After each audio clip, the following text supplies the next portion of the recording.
Well, because anything could happen, to be honest, in the next 24 hours regarding what's going to happen with the Rwanda bill. Um, it's almost not worth talking about anything British politics wise until that happens. And unfortunately, that's not going to happen till about 7:30 this evening. So the next two videos aren't going to be about British politics because who knows what wacky things could happen within the next 24 hours. It is going to be potentially that wild depending on how things go this evening. But I thought today we would talk about what's been going on in Ecuador. And Ecuador, like many South American countries, has been having a massive, massive problem with drug cartels. Like continuous problems where these cartels pretty much almost own the streets. There is no law and order. It is pure gang violence with inter-gang fightings openly on the street. And bear in mind, this is what is causing large numbers of people to flee South America and risk that trekking thousands of miles to try and get to America because their own country, their own street is just not safe because there's one gang at this end of the street, there's one gang at that end of the street, and at any moment they might decide to just start shooting at each other, and the police are that terrified, that scared, that's how powerful these gangs are, that they can't do anything about it. There was a story particularly about Ecuador about there was meant to be this this baseball field. Well, no one wants to use this baseball field or play in it because that baseball field has become a regular spot for gangs to go there and do executions. So it is worth reminding you just how bad it is in places like Ecuador. And now you've got the Ecuador president, who you may remember a couple of weeks ago, the TV studio in Ecuador raided by these cartels because the president has been cracking down massively, really going full scale police brutality, police state. If you are even associated with these gangs or cartels, you are being picked up and instantly put in prisons. No and, if, or buts. Now, for us on the left, it's easy for us to say, oh, well, isn't that wrong? Isn't that, against the law?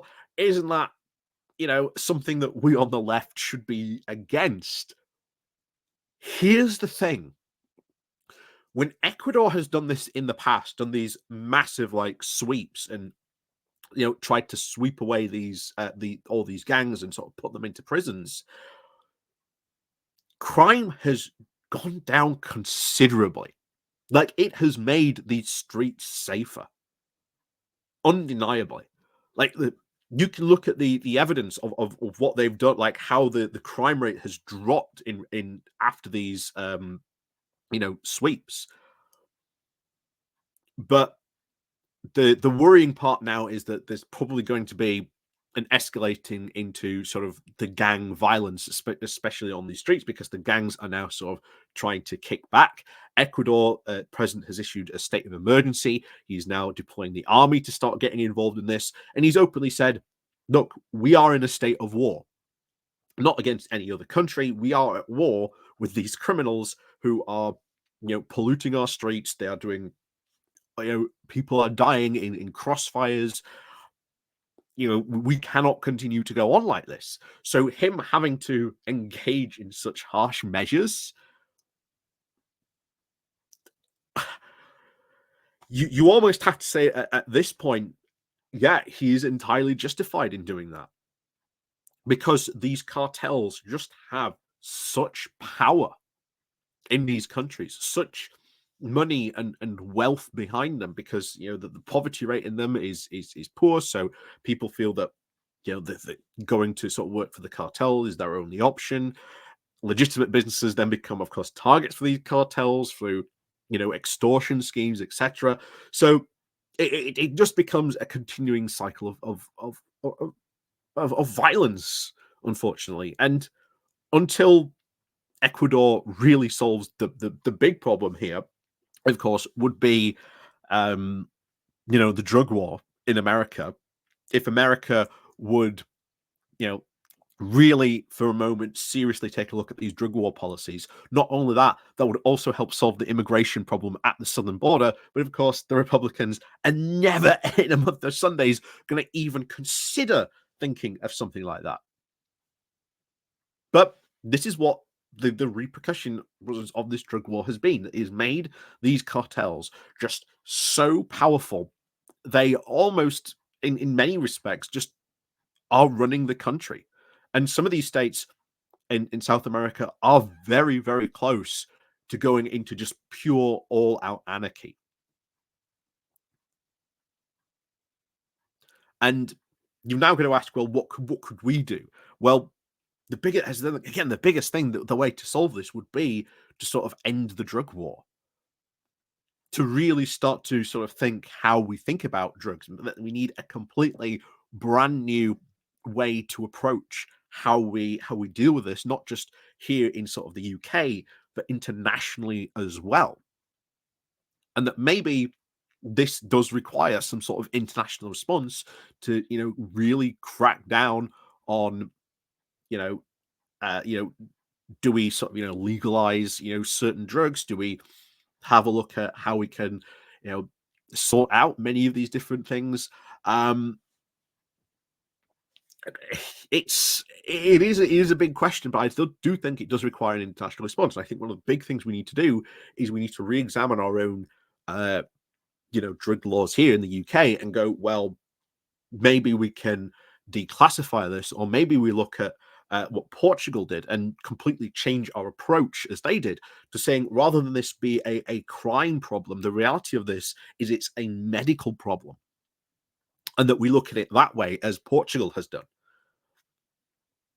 So there are answers and ways that we could look at other countries to sort of how we could do this. And you've seen um, Canada has legalized um,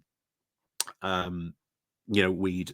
You've had certain states do this as well, and yet they have brought in hundreds of thousands of pounds worth of income from taxing these things, and then all that money goes back into the health system, just as they do in Portugal, so that it helps treatment of people who might be on sort of harder drugs, because they're treating it not as a criminal issue, they're treating it as a health issue.